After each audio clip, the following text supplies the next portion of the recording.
안녕하십니까.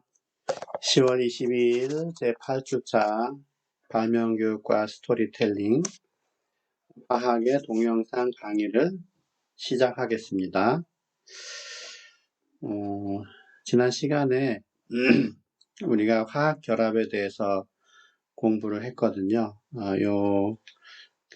단원자 이온의 전하 이 화면은 중요하기 때문에 이온 결합을 할 때 여러분이 다시 이렇게 보면서 공부를 하면 조금 더 도움이 될 겁니다.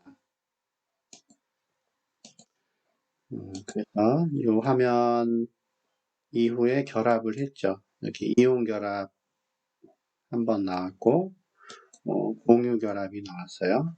그래서 오늘은 그 이온 결합과 공유 결합을 하다 보면 이게 명명법을 이제 조심해야 된다 하는 얘기가 있고, 공유 결합을 할 때도 마찬가지로 체계적인 명명법이 필요하다. 이런 말이 있잖아요. 그래서 명명법에 대해서, 체계적인 명명법에 대해서 공부를 하고 그 이후에 다른 내용을 할까 합니다. 화합물이 몇 개 되지 않을 때에는 이름 붙이는 게 큰 문제가 되지 않았는데, 이제 화합물이 뭐 수백만 가지 이상이 되니까 체계적으로 이름을 붙이지 않으면 소통하는데 불가능해질 정도로 어려움이 있습니다. 그래서 체계적으로 이름을 붙이자. 그래서 화합물의 그 명명에 대한 것을 관장하는 세계적인 단체, 기관 이름이 IUPAC이라고 하는 뭐 국제 순수 응용화학 연합회 이렇게 되어 있는데 검색해 보면 조금 나올 겁니다. IUPAC. 그래서 우리가 지금 배우는 거는 무기화합물의 명명법이에요. 유기화합물은 또 별다른 그 체계를 가지고 해야 되기 때문에 이거는 당분간 배우지는 않고 오늘 배우는 거는 무기화합물의 명명법이다. 무기화합물 중에서도 원소 종류가 많은 거는 잘 하지 않아서 간단한 거 위주로 할 거예요. 4가지 패턴이 있는데 일단 패턴으로는 3가지고 또 다른 이제 유형이 하나 이렇게 있습니다. 첫 번째는 주족 금속과 비금속. 이제 얘는 양이온이 되고 비금속은 음이온이 되는 거예요. 두 번째는 전이금속과 비금속. 마찬가지로 전이금속은 양이온, 비금속은 음이온이 된다. 우리가 화학결합 배울 때 이 부분이 이온 결합에 해당이 돼요. 그렇게 해서 만들어진 화합물이다. 세 번째 유형은 이제 비금속끼리 결합을 해서 이거는 이제 공유 결합이죠. 공유 결합 화합물.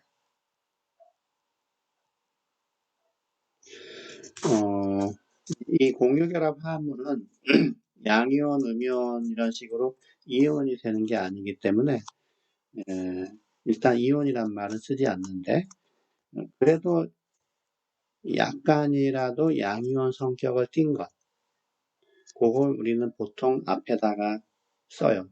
화학식을 쓸 때 H2O 같은 게 공유결합 화합물인데 이때 H하고 O 사이에는 이제 결합에 대한 성질을 연구해 보면 H는 약간이라도 양 전하를 띠고 산소는 약간이라도 음전하를 띠거든요. 그래서 일반적으로 OH2라고 하지 않고 H2O라고 적습니다. 양이온은 아니지만 약간의 양이온의 성격을 띠고 있다. 뒤에 있는 거는 음이온의 성격을 띠고 있다. 생각을 하시면 돼요. 뭐 CO2 같은 것도 마찬가지로 상대적으로 얘는 양이온, 얘는 음이온을 띠고 있다. 명명법에서는 양이온이란 말을 쓰지만 실제로 이온을 띠는 것은 아니고 이렇게 부분적인 전하를 띈다. 이 유형 3에 해당하는 것이 분자라는 개념이 있다 그랬어요. 이 경우에는 분자라는 개념을 사용하지 않는다. 이게 이제 모델을 하나 보여줄 텐데, 그리고 이제 산소산이라는 게 등장을 하는데, 요거를 하려면 아무래도 단원자 이온의 전하를 알아야 되기 때문에 이게 이제 상당히 중요한데, 1번 유형은 이쪽에 있는 양이온하고 알루미늄을 포함한 것들. 이게 이제 유형 1번이에요. 부족 금속이다. 그리고 음이온은 이제 뒤에 있는 거죠. 음이온은 굳이 표시를 할 필요가 있을까요? 이거는 이제 요것들은 C는 빼고 요것들은 이제 비금속이면서 얘네들하고 만날 때, 금속하고 만날 때는 음이온이 되는 거고, 비금속끼리 결합할 때는 이제 음이온은 아니죠. 이렇게 CO가 결합하거나 NO가 결합할 때는 이온을 띠지 않는다. 유형 1번은 주족 금속과 비금속. 자, 유형 2번은 색깔을 좀 바꿔서 해볼까요? 유형 2번은 이렇게 두 가지 이상의 전하를 띠고 있는 이런 이온들. 이걸 우리는 앞에서는 전이 금속이라고 그냥 두리뭉실하게 얘기했는데, 요거는 이제 전이 후 금속이라고 하는데 그냥 편의상 전이 금속이라고 했습니다. 전이 금속과 비금속이 만날 때 이것이 이제 유형 2번입니다. 마지막으로 이쪽에 얘네들끼리만 결합하는 거 요거를 우리가 유형 3이다 이렇게 얘기할 수 있습니다.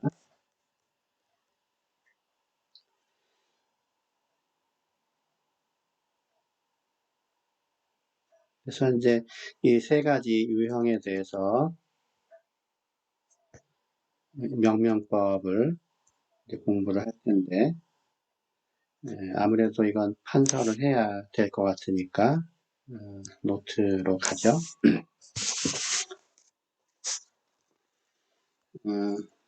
이제 처음 배우는 거는 무기화합물의 명명법입니다.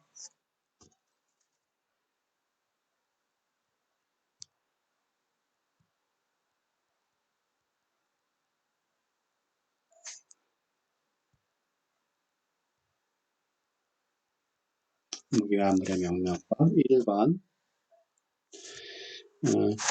유형 1유형 앞에 있다를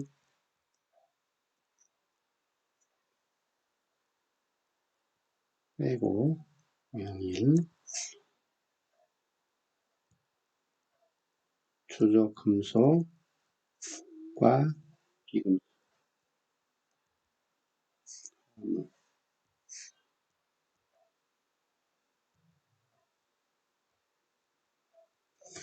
이럴 때 이제 금속이 양이온을 띠고 비금속이 음이온을 띈다고 했으니까 이온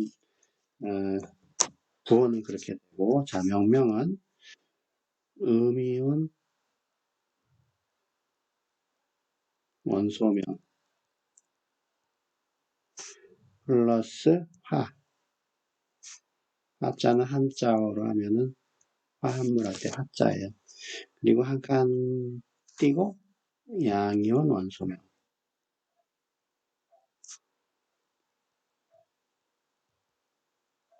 이렇게 돼 있어요. 그래서 아까 앞에서 봤던 그 이온 단원자 이온의 전하를 참고하면 양이온이 만약에 리튬이 있고 음이온이 아이오딘이 있다. Li라고 하는 화합물이 생기면 이제 음이온 원소명은 얘겠죠. 아이오딘. 그래서 이 경우에는 아이오딘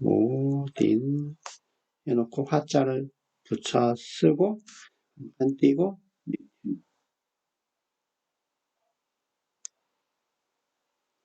아이오딘과 리튬 이렇게 돼요. 근데 음이온에서 소자로 끝나는 거는 생략을 해요. 생략을. 그래서 NaCl 흔히 알고 있는 음이온이 염소인데 염소화라고 하지 않는다는 거죠. 염소화 이렇게 하면은 틀렸다. 소자를 빼고 염화 나트륨인데 나트륨은 이제 영어식으로 하면 소듐이라 그래요. 그러면 이제 쉽죠. 나머지들은 뭐가 있을까요? CaBr2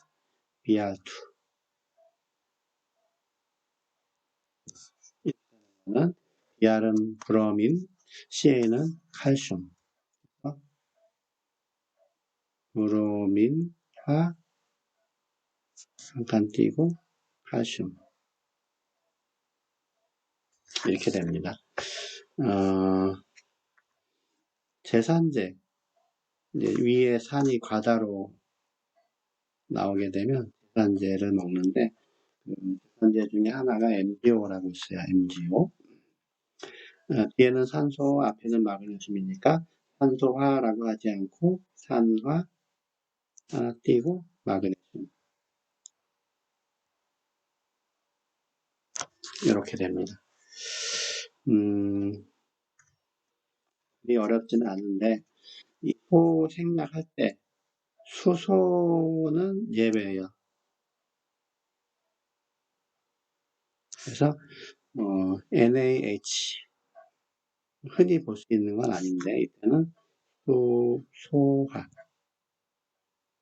소듐 요것만 별도로 기억해 두면 될 겁니다. 수소에서도 만약에 이 소를 생략하면 수화가 되겠죠. 수화, 소듐 이렇게 될 텐데 수화라는 거는 이미 다른 용도로 사용돼요. 이 명명법 이전에 다른 데서 많이 사용되기 때문에 수화를 여기에서 명명법에 사용하지는 않는다. 그러니까 어떤 화합물을 아무거나 이렇게 지정을 하더라도 Al 2S3 해도 별로 어려울 게 없죠. 앞에는 알루미늄이고 뒤에는 황이니까 황화 알루미늄. 이 명명 1 유형에서는 이런 첨자들에 신경을 쓰지 않는 거예요. 그냥 이름만 부르면 돼요. 이 부족이라는 그 금속은 한 가지 전하만 같기 때문에 Al하고 S가 만날 때 이런 거 생기지 않아요. Al, S 이런 거 안 생기니까 오로지 한 종류만 생기니까 첨자는 신경 쓰지 말고 그냥 단순하게 요렇게만 이름을 붙이면 된다. 제일 쉬운 겁니다. 유형 1번이. 그 다음에 이제 유형 2로 가면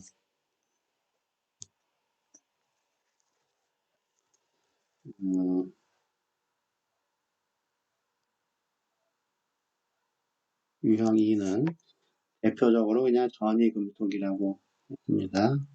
전이금속과 비금속의 화합물.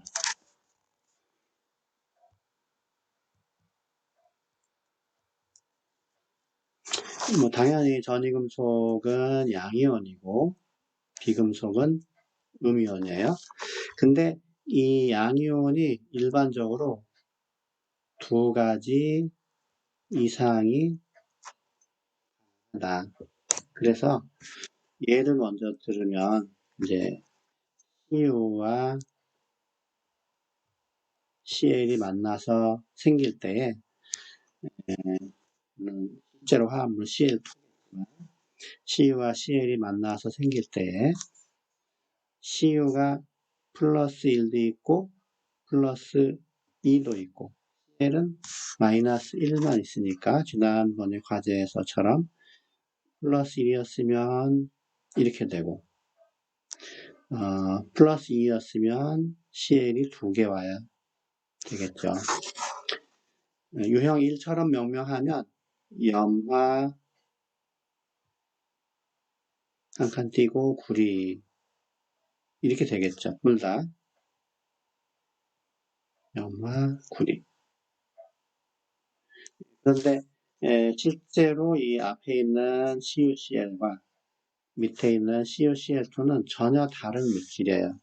인체의 유해성을 따져도 공통성이 없을 정도로 그러니까 이거 명명을 대충 이렇게 염화구리라고 했다가는 큰일 나니까 구분을 지어야 된다.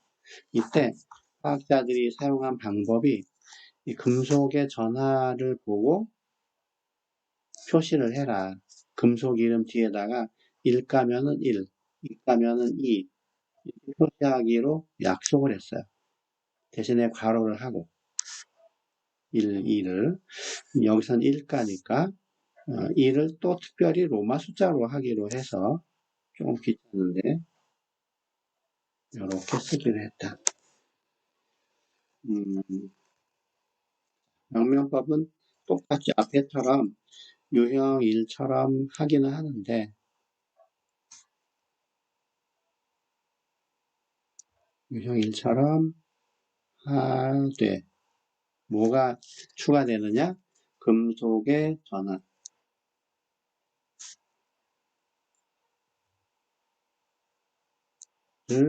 금속 이름 뒤에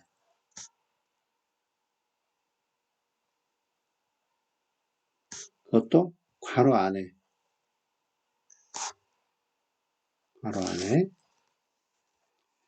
그것도 더 귀찮게 로마 숫자로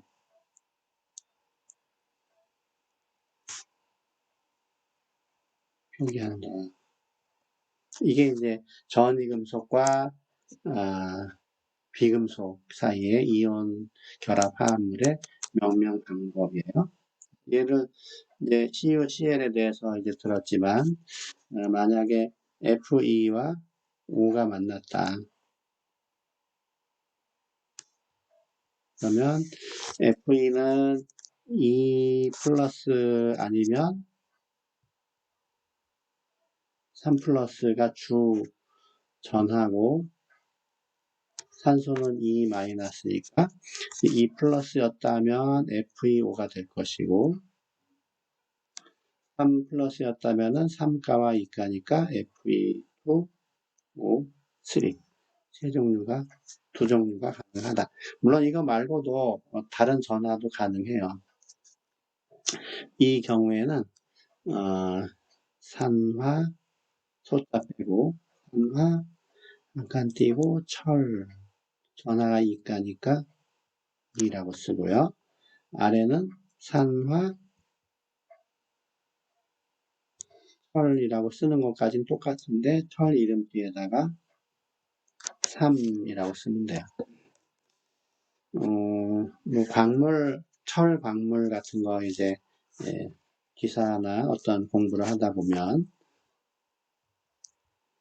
Fe3O4라고 하는 화학식을 볼 수가 있는데 얘는 그렇게 단순하게 명명을 할 수가 없겠죠. 왜냐하면 산소는 마이너스 2가가 맞는데 철이 이제 계산이 안 돼요. 마이너스 2가 4개면 마이너스 8이고 플러스 얼마짜리가 3개가 8하고 맞춰져야 되니까 굳이 하자면 얘는 이제 플러스 3분의 8가가 돼요. 이 세 개의 철이 동일하지 않다는 겁니다. 3분의 8이면 9에 가까우니까. 이 화합물 중에는 Fe3가도 하나 있고, Fe3가가 또 하나 있고, Fe2가가 적당히 섞여 있어요. 복잡한 결합을 이루면서 화합물, 영어로 하면 컴플렉스. 이런 게 섞여서 산소하고 결합을 했기 때문에 단순하게 명명을 할 수는 없다. 뭐, 명명은 몰라도 되겠죠. 다른 거는 뭐 굳이 예를 안 들어도 될 것 같습니다. 자, 세 번째.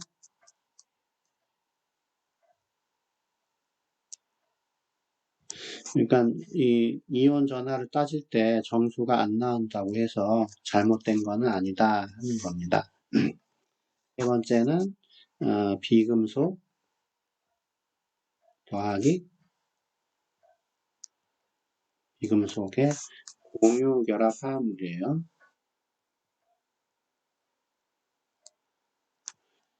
이때는 우리가 이온이란 말은 쓰지 않지만 부분적으로 이제 그것도 항상 그렇지는 않지만 약간이라도 양 전하를 띄고 있는 걸 화학식에서 앞에다가 쓰기 때문에 그냥 유형 1번처럼 음이온의 원소명 하면 뒤에라고 생각하면 돼요. 그래서 이것도 유형 1처럼 하되 이제는 뭐가 문제가 되냐 하면 이 NA를 먼저 들을까요? N과 NA가 아니라 N과 O가 만나면 실제로는 N2와 O2겠죠. N과 O가 만나면 어떤 경우에는 N2O5도 생기고 어떤 경우에는 N2O4도 생기고 등등등 생겨요. 이때 이제 이걸 다 산화 질소라고 하면 서로 다른 물질인데 산화 질소라고 해버리면 또 문제가 되겠죠. 그래서 유형일처럼 하되 원자의 개수를 분자식에 있는 원자의 개수를 원소명 앞에 쓴다.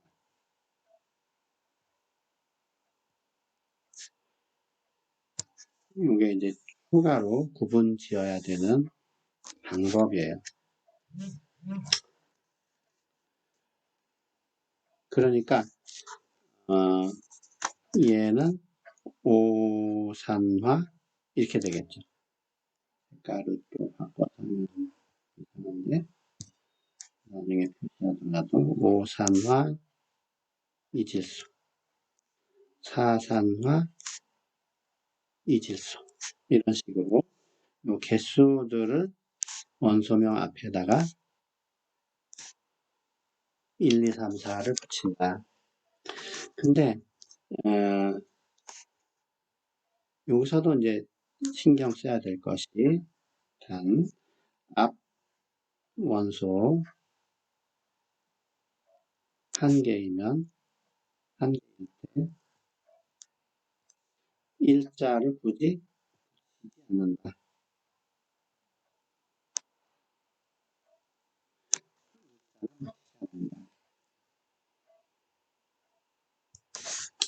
앞에 원소예요. 앞에 원소가 뒤에 원소가 한 개일 때는 일자를 생략할 수가 없다. 그래서 NO2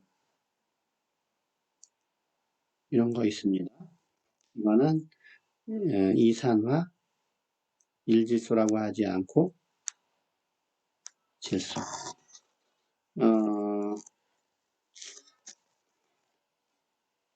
N2O도 있어요. 질소는 좀 다양하기 때문에 이때는 그냥 산화하지 말고 일산화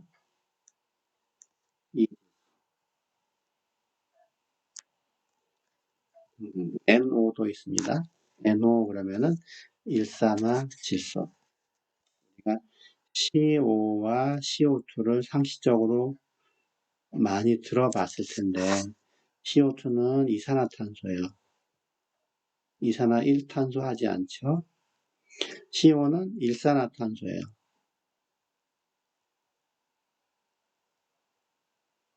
요즘은 그런 뉴스가 별로 그렇게 흔하지 않은데 예전에 연탄으로 이제 난방을 할 때는 제대로 연탄이 연소가 되지 않을 때 이산화탄소가 발생하고 그걸 이제 사람이 마셔서 죽는 경우가 겨울철마다 몇 건씩 등장을 했습니다. 앞에 원소가 1일 때는 여기 굳이 1탄소라고 하지 않는다. 사실 여기 한번 띄는 게 원칙인데 굳이 뭐 띄지 않아도 이렇게 소통하는 데 지장은 없죠. 이게 이제 크게 세 가지 패턴의 명명법이에요. 한 가지 또 많이 들어오는 그 화합물들이 산소산이기 때문에 좀 복잡하지만 다음번으로 특별한 케이스로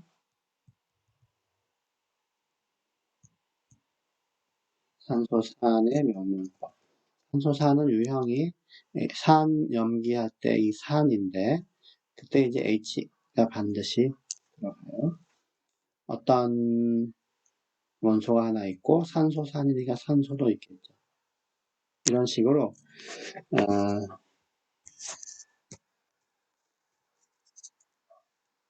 H와 O가 들어있고 기타 다른 원소가 있는데 약간 유감스럽게도 HXO라고만 하지는 않고 H의 적당한 개수의 H, X는 일반적으로 한 개, 산소도 적당한 개수의 산소가 있어서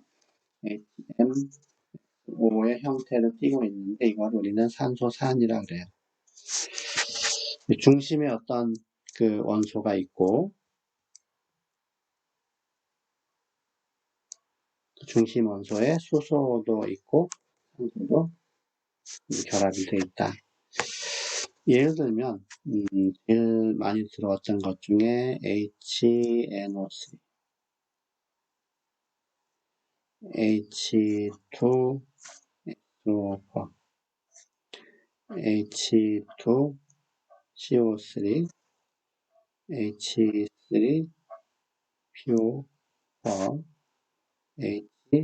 HClO3 뭐 이런 것들이 거기에 해당이 됩니다. 보니까 이 M하고 N이라는 그 숫자가 예측이 잘 안 되죠. 여기 있는 5개 예를 들었는데 HNO3랑 HClO3는 이제 결과적으로는 같지만 나머지들은 다 다릅니다. 이럴 때 이제 어떻게 부르느냐? 명명은 오히려 쉬운데 이때는 중심 원소의 이름 플러스 산 하면 돼요. 이게 명명법이에요. 중심 원소의 이름. 근데 이 중심 원소 이름에 역시 소자는 생략한다.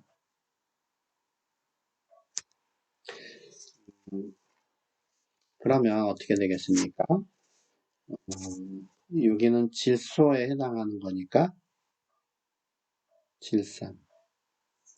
가운데는 이게 황이니까 황산. 가운데 탄소니까 소자는 생략하고 탄산. 가운데 인이 들어있죠. 인산. 염소가 들어있으면 이때는 소자를 생략하지를 않아요.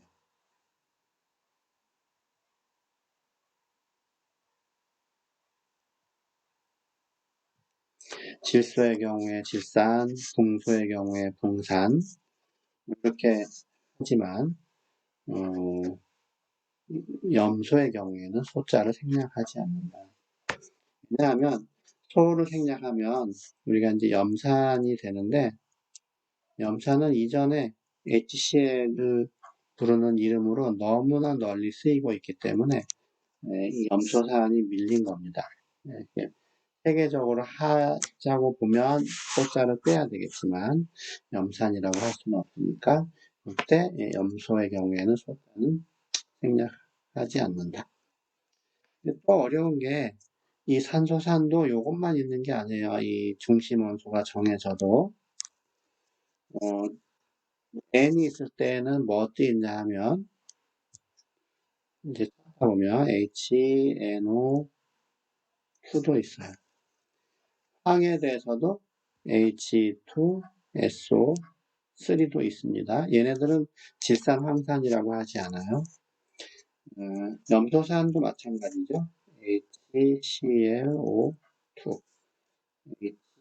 HClO 아니면은 더 많아져서 HClO4. 염소산은 좀 다양하게 이렇게 이제 가능해요. 그래서 우리가 산소산으로 명명법을 배울 때에는 기본적으로 외워야 되는 화학식, 분자식이 있는데, 이것들에, 이건 우리가 이제 기준, 용어가 있는 건 아닌데, 그냥 제가 이렇게 부르고 있습니다. 산소산에서 기준산을 화학식하고 같이 외워서, 중심 원소 이름에다 산자만 붙이면 되니까, 이렇게 외워두면, 그 기본 유형에서 산소가 하나씩 모자라거나, 2개 모자라거나, 산소가 하나 더 늘어날 때마다 기준 사안에서 조금씩 이름을 변형하면 돼요. 근데 이 변형하는 것까지 배우려면 너무 외울 게 많아지고 하니까 그거는 이제 몰라도 되는데 간단히 명명만 해보면 하나 모자랄 때는 아자를 붙여요. 아질산, 암황산, 아염소산. 더 모자라면 하이포아 자를 붙여서 하이포아 염소산. 더 많으면은 초과했다 그래서 과자를 붙이죠. 과염소산. 이 산소산이 중요한 게 대부분의 그 이온 결합 화합물들은 산소산의 형태가 이제 많거든요. 그래서 이 질산부터 시작해서 이 H가 다 떨어져 나가면 H 하나가 양이온이니까 질산에서 H가 떨어져 나가면 NO3 음이온이 되고 황산에서 떨어져 나가면 SO4 이가 음이온, 탄산에서 떨어져 나가면 CO3 이가 음이온, 인산에서 떨어져 나가면 PO4 3가 음이온, 마지막으로 염소산이 또 떨어져 나가면 ClO3 이가 음이온 이렇게 되겠죠. 이온 화합물은 주적 금속이나 전이 금속들이 양이온을 만들고 비금속이 음이온을 만든다고 했는데 꼭 비금속만이 음이온이 되는 게 아니라 이런 것들이 또 음이온이 될 수가 있습니다.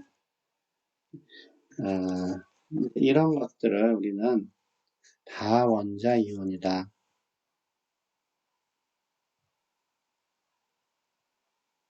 다원자 이온이다. 이렇게 얘기를 해요. 어떤 식으로 이제 화학 반응에 나타나냐 하면 SO4 음이온인 경우에 아연하고 H2SO4 황산을 이제 반응을 하면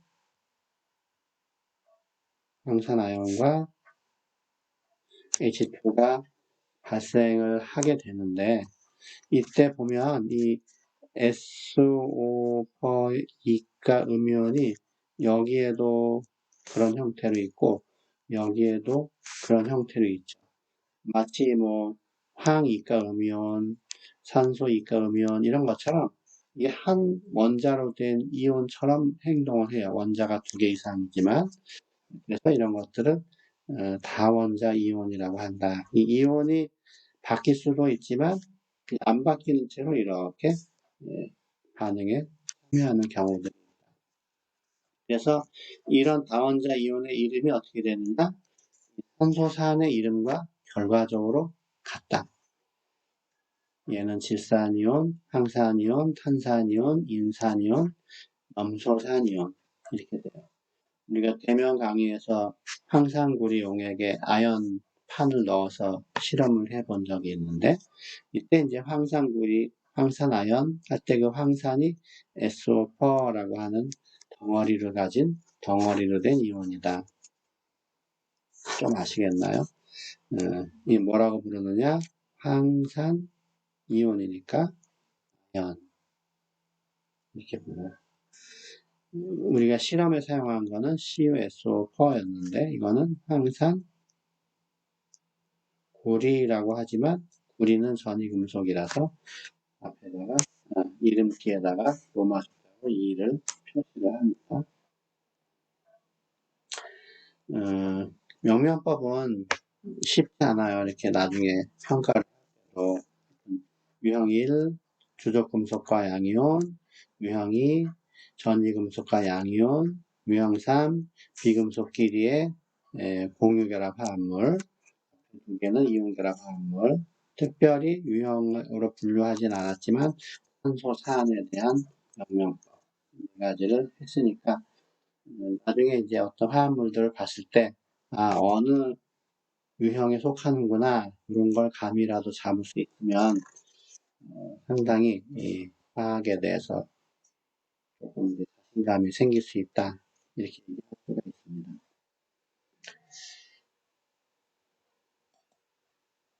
그래서 명명법을 지금 여러분이 공부를 했어요. 다원자 이온은 꼭 산소산에서만 오지는 않아요. 그렇지 않은 것 중에 유명한 다원자 이온 중에 양이온 중에는 뭐 별로 종류가 많지 않아서 암모늄이온, 나머지 이제 음이온 중에는 OH1 음이온은 산화이온, CN1가 음이온은 시안화이온,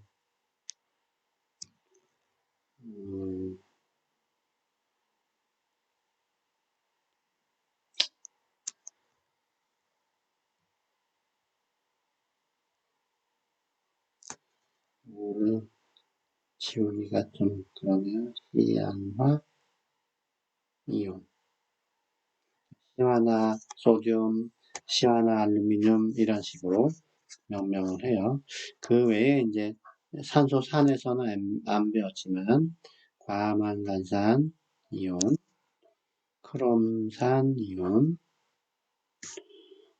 중크롬산 이온 이런 것들은 산화제로 사용되는 물질이라서 화학 실험을 하게 되면 알아야 되는 화합물들이에요. 많이 있지만 명명법은 이 정도까지만 하는 걸로 하겠습니다. 자, 다음 화면을 보면 이제 비금속 원소들의 공유결합 중에 대표적인 것 중 하나 메탄을 지금 표시를 하고 있는데 우리가 비금속 원소들은 일반적으로 분자를 만든다 그랬어요. 원자가 몇 개가 일정한 종류와 비율로 결합을 해서 하나의 단위체를 만든 거를 이제 분자라고 말할 수가 있는데 그 중에 하나가 이제 CH4라는 메탄이죠. 첫 번째 있는 게 이제 분자식이에요. 분자식. 두 번째 공유결합을 선으로 나타내서 그림처럼 표시한 거를 우리는 구조식이라 해요. 구조식. 조자가요. 구조식. 그 다음에 이제 모델을 이용해서 표시할 수 있는데 세 번째처럼 볼과 막대를 이용한 모델이다. 이 막대 때문에 어떤 원자와 어떤 원자가 결합을 하고 있는지 눈에 잘 보이죠. 근데 이게 실제로 이게 분자를 볼 수 있다면 이 부분은 안 보이는 거야. 이게 원자와 원자 사이드, 원자들이 보이지 중간에 전자가 보이는 일은 없거든요. 그러니까 실제 보이는 모양에 가까운 모델로 만든 게 여기 보면은 공간을 충전했다. 스페이스 힐링 모델이다. 직접 원자들을 이렇게 결합시키는 겁니다. 이렇게 네 가지 방식으로 표시를 하는데 우리가 이제 필기할 때는 일반적으로는 이제 분자식을 쓰는데 반응의 어떤 그 메커니즘, 중간중간 과정을 설명할 때는 구조식을 또 이용할 때도 있어요. 근데 이 무기화합물은 우리가 이제 명명을 무기화합물을 했지만 무기화합물은 분자식으로 충분한데 유기화합물은 분자식으로 나타내면 뭔지 잘 모르는 경우가 있거든요. 구조식이 이제 제일 확실하기는 한데 구조식은 또 아무래도 워드 칠 때도 그렇고 하여튼 필기할 때 상당히 불편하죠. 그래서 중간에 그 성격으로 나타내는 경우가 있어요. 예를 들면 우리가 이제 에탄올이라는 게 있습니다.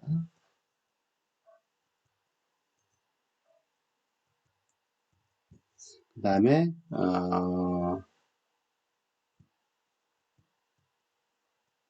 에테르라고 하는 에테르는 작용 그룹 이름이니까 디메틸 에테르.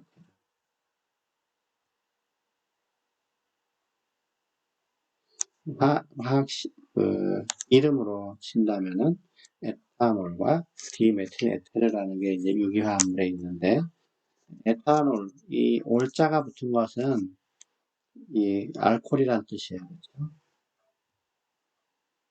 알코올은 탄소 사슬이 쭉 C가 이어지다가 OH가 붙은 거를 알코올이라고 그래요. 에테르라고 하는 거는 이것도 그룹 이름인데 에테르는 C가 쭉 이어지다가 산소가 오는데 그쪽에 H가 오는 게 아니라 또 다른 C가 이렇게 오게 되면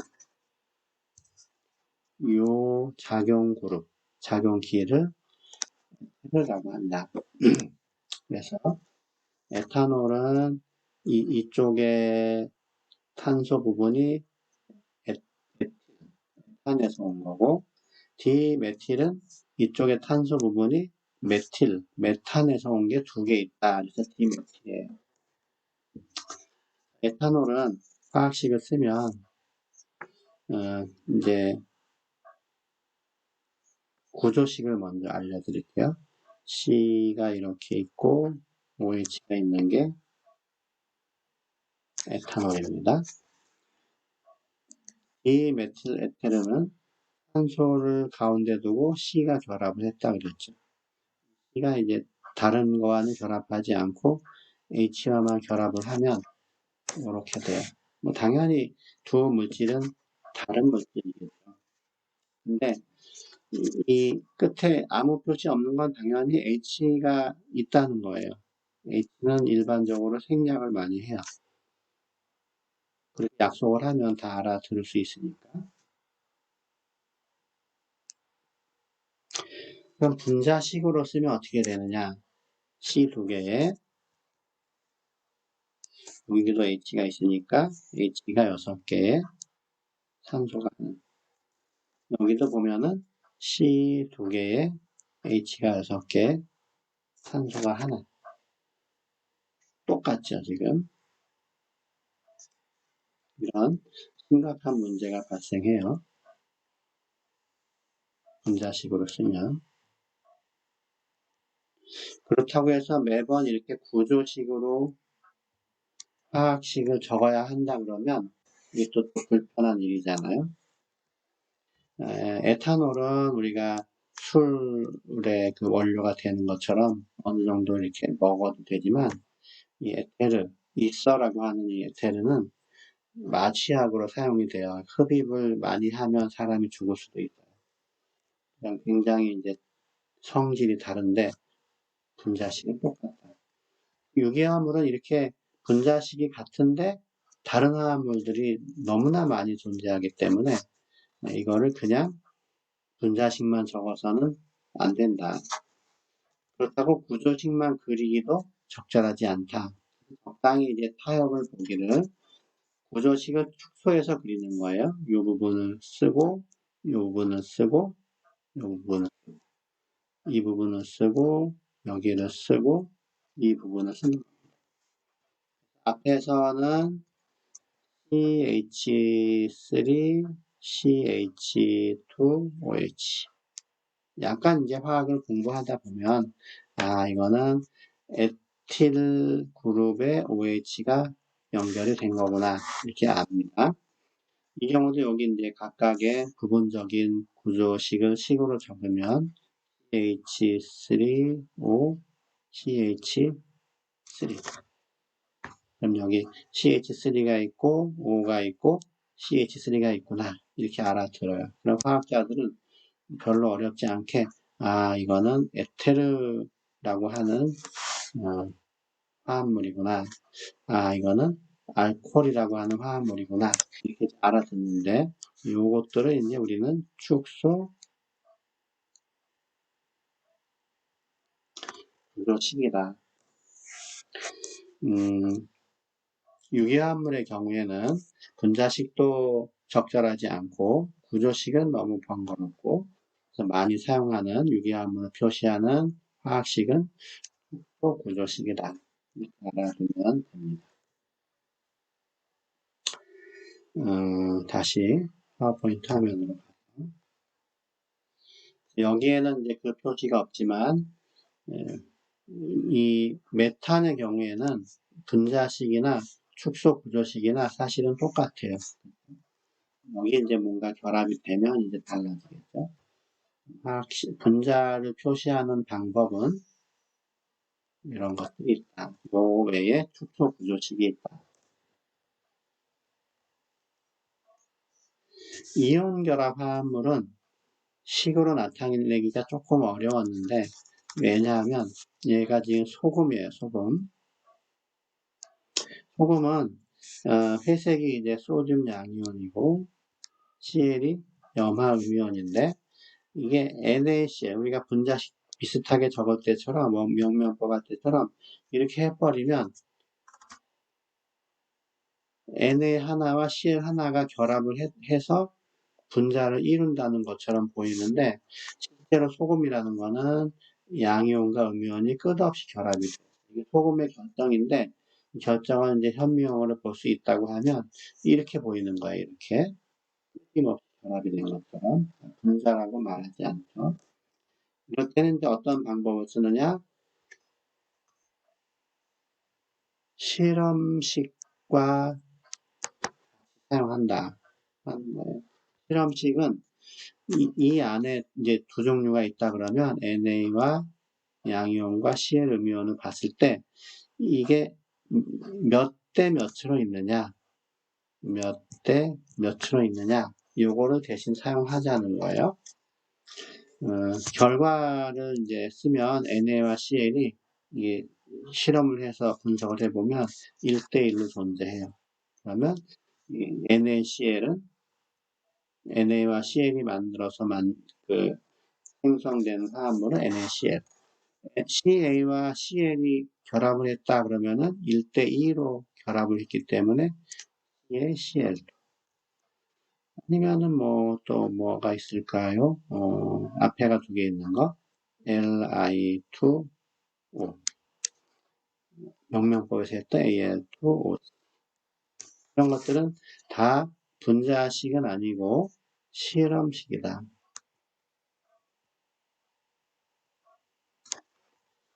이렇게 되는 거예요. 유기화합물에서도 실험식이란 용어가 있어요. 실험식은 유기화합물, 무기화합물을 떠나서 만들어지는 거니까. H2O나 CO2나 NH3나 이런 건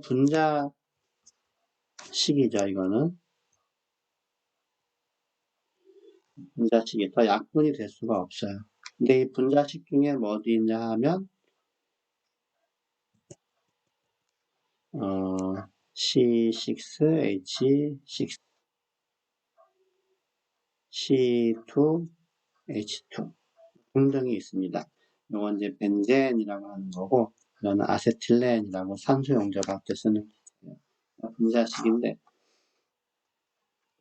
얘네들은 약분이 가능하죠. 비율만 나타낸다 그러면 전부 다 CH가 돼요. 그래서 간단한 비율만 나타낸 식을 우리는 뭐라 그러느냐? 실험식이라고 한다. 실험식 중에는 분자식도 당연히 있을 수도 있다. 약분을 더 이상 해도 안 되는 거니까 분자식은 이제 이런 것들이 이제 분자식이 되는 거예요. 무슨 얘기인지 알겠나요? 실제로 분자를 이루는 원소들의 종류와 개수를 적은 게 분자식인데, 이 분자식이 약분이 되면 약분을 해서 적고, 안 되면 이건 기약분수처럼 이 자체가 약분이 된 거죠. 가장 간단한 비율로 나타낸 것을 우리는 실험식이라고 한다. 주로 이제 유기화합물에서는 실험식하고 분자식이 다를 수도 있습니다. 그렇지만 이온결합 화합물은 어쩔 수 없이 분자가 아니기 때문에 실험식을 마치 분자식과 비슷하게 사용을 한다. 이렇게 말하면 돼요. 공유결합 화합물도 여기 보면 참고로 전체적으로 이온 전하의 크기가 합이 0이 되도록 개수들의 비가 유지된다 하는 설명이 추가로 되어 있습니다. 이건 이제 탄소의 공유결합 화합물 3가지를 적었는데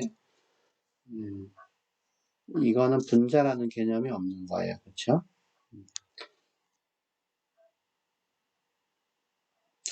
지금 2가지네요. 지금 수춘 없으니까. 다이아몬드는 탄소가 3차원적으로 일정한 방향으로 끊임없이 결합을 하는 거고, 흑연이라고 하는 거는 탄소가 평면적으로는 끊임없이 일정한 방향으로 놓여 있어서 육각형 고리를 이루고, 그 평면층들이 또 쌓여서 우리가 눈으로 볼 수 있는 흑연 덩어리를 만든다.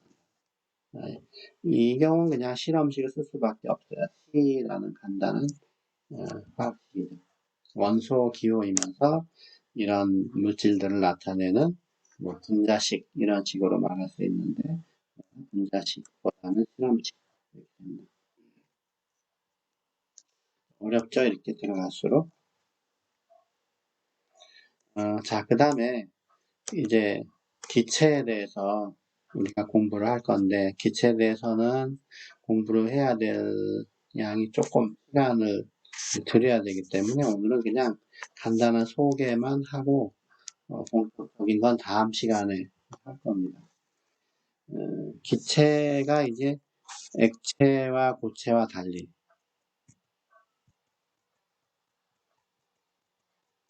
이 액체나 고체는 우리가 질량을 주면 질량이나 또는 뭐 몰수 분자량하고 몰수가 관련되어 있으니까 뭐 예를 들어서 물 그러면은 18g 주던지 아니면은 18g 1몰이에요. 1몰 이렇게 주면 그러니까 질량만 알려주면 물에 대한 정보가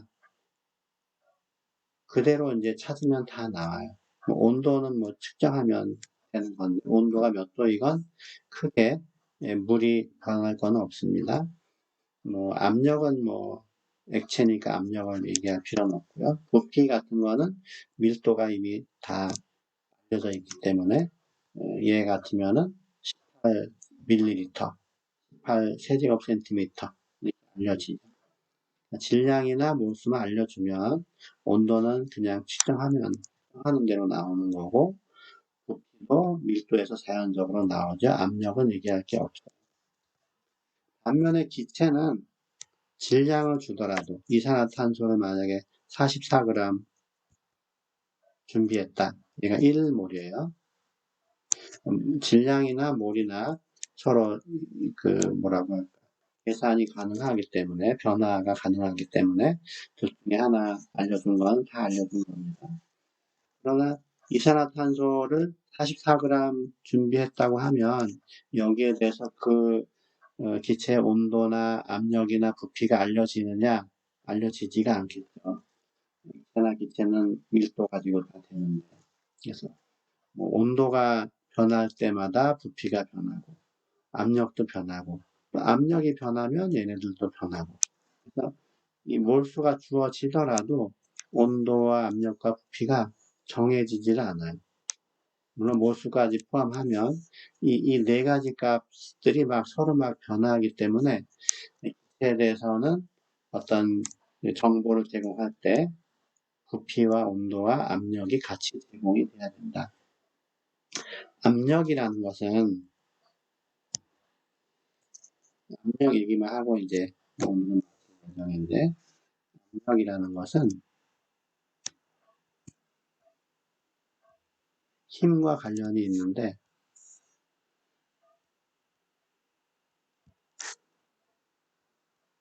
식으로는 이렇게 돼요. 넓이분의 힘.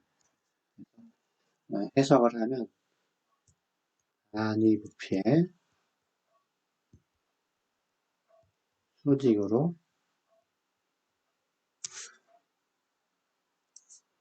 작용하는 힘.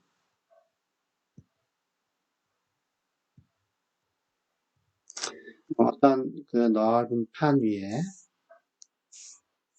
2m, 만약에 2m 되는 위에 사람이 이렇게 올라가서 있다. 그러면 이제 이 밑에 바닥에 미치는 요 압력이 작용을 하는데 사람들이 여기 밑에 떠받치면은 골고루 힘을 줘야 되는데 이때 그러면 여기 얼마로 할까요? 한 65kg 체중은 65kg이고 이 체중이 중력 때문에 누르는 힘이 65kg 중이에요. 이 중이라는 거는 중력 가속도를 줄여서 쓴 겁니다. 크기는 9.8 미터 per 세크 제곱이에요. 약 10 정도 되겠죠?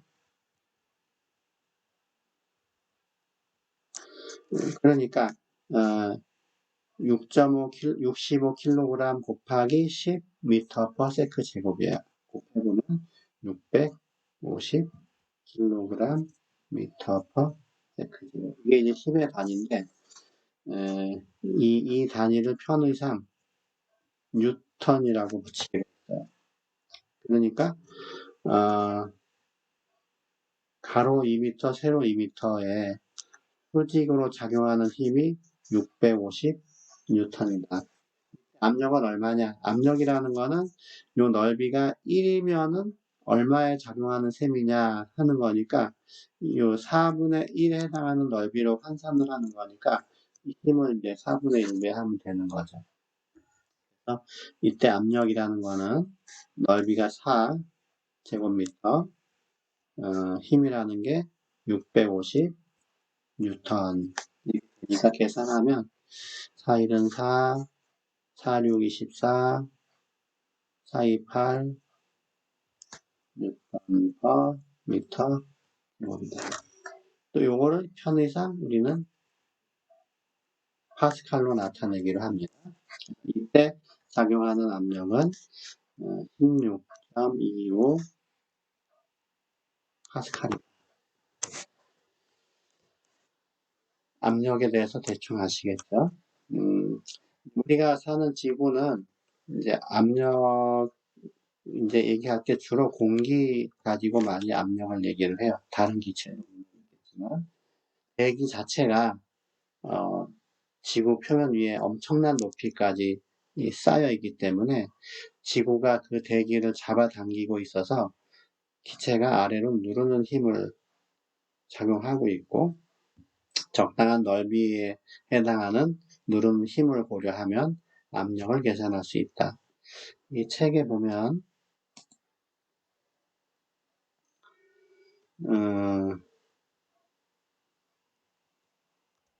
어디로 우리가 볼까요?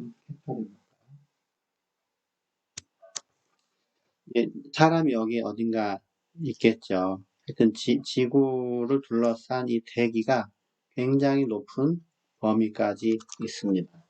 물론 이제 우리가 날씨에 관련된 그 공기의 흐름은 12km 범위 내에서 이루어지기 때문에 여기 이제 대륙권 굉장히 좁은 범위, 뭐 성층권, 중간권 이런 식으로 굉장히 높은 데까지 이렇게 공기가 둘러싸여 있는데 이 부분을 지구의 압력 표면에 작용하는 압력으로 이제 생각을 해보기 위해서는 다른 그림을 보면 좋은데 이렇게 생각하면 돼요. 여기 이제 지구 표면이 있는데, 그쵸? 지구 표면이 있는데 굉장히 높은 범위까지 공기가 있으니까 공기가 그 표면을 누르는 힘이 작용을 한다. 평상시 지구가 받는 또는 이 공기가 누르는 압력을 1기압이라고 보통 이제 얘기하는데 그 1기압이 뭐와 비슷하냐? 1제곱인치에 14.7 파운드가 누르고 있는 정도의 압력이 1기압이다. 환산을 해보면 이제 미국 책이니까 단위가 인치와 파운드로 돼 있죠. 인치는 뭐 계산이 2.54니까 2.54, 2.54 cm로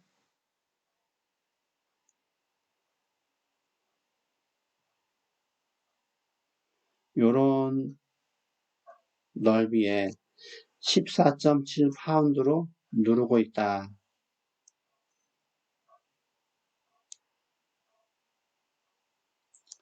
1파운드가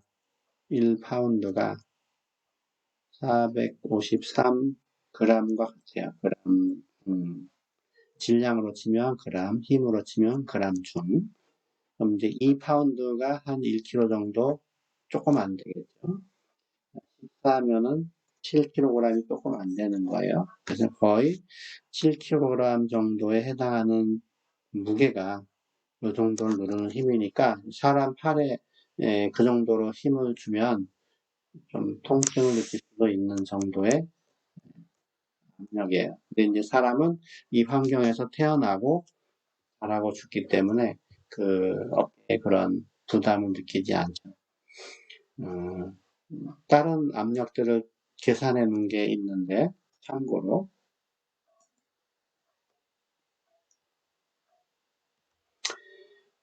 보니까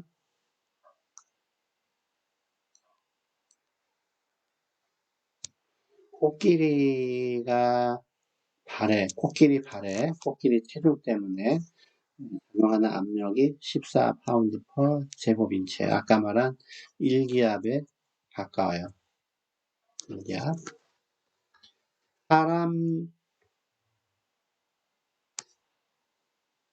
사람 발에 미치는 압력은 별로 안 되죠. 7분의 1 정도. 스케이트 날은 사람 체중이긴 하지만 그 넓이가 상당히 작잖아요. 넓이가 상당히 작아요. 그래서 계산해 보면 코끼리가 발에 미치는 압력보다 더 큰 30파운드 per 스퀘어인치다. 워낙 이 스케이트는 압력을 높게 해야 될 필요가 있기 때문에 날을 좁게 만들어서 얼음에 미치는 압력이 큰 겁니다. 왜냐하면 압력이 높아야 얼음이 녹게 되고 그래야 잘 미끄러지는 겁니다. 그래서 오늘은 이 압력에 대한 얘기를 정의와 단위와 몇 가지 압력값을 얘기를 했거든요. 시간이 이미 이제 다 됐으니까 강의는 이제 여기서 이제 마칠 텐데 다음 시간에는 이제 압력에 대한 얘기를 했으니까 기체에 대한 몇 가지 법칙, 성질들을 공부할 예정입니다.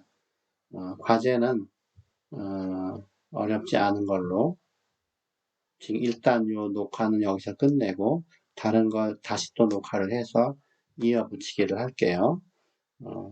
수업 듣느라고 수고 많으셨습니다.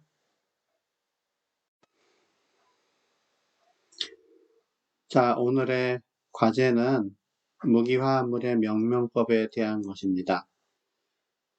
다음 화합물의 이름을 적으시오. 이렇게 되겠죠. CaCO3, BaOH2, Cr2O7, FeSO4, N2Cl4, P4O6. 색깔로 구분해 놓은 것은 각각 그 유형 1, 2, 3번에 해당하는 거라는 표시니까 그냥 배운 대로 여러분이 그대로 적용해서 적으면 됩니다.